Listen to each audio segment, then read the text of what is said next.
So the good news is it's freed up.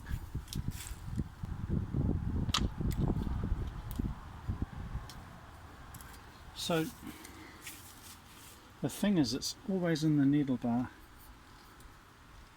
It wouldn't budge before, but sewing machine oil, and now it's done it. Now it's running, well, not perfectly smooth, but this is my Durkhoff 206-3. Someone's done a really horrible paint job down here because there was no paint, so they've kind of filled in, but you can see the residue and the lines where it's thicker, but you know what I mean. But this wouldn't budge, and I gave it tons of sewing machine oil everywhere.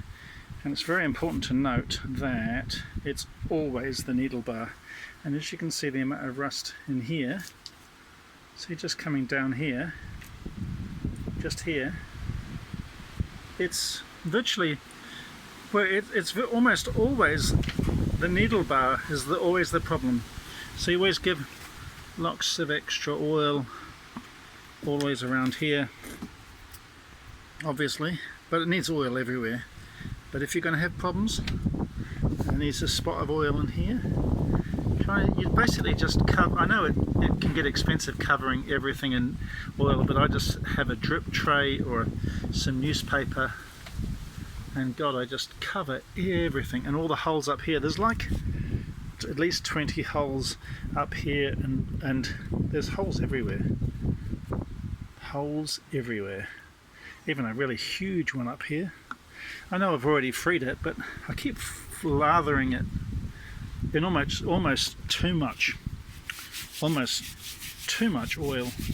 The more oil, the better.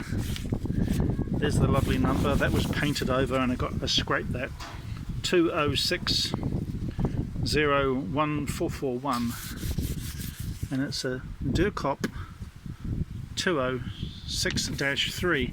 The interesting thing about this machine is that if you Google image it, or Google anything on it, or do Google, or you find a review, they're all in French, and you've got to do translate into English. So I think, being German made, they're loved by the French. So that's my Durkhoff 206-3, now completely freed up and operational.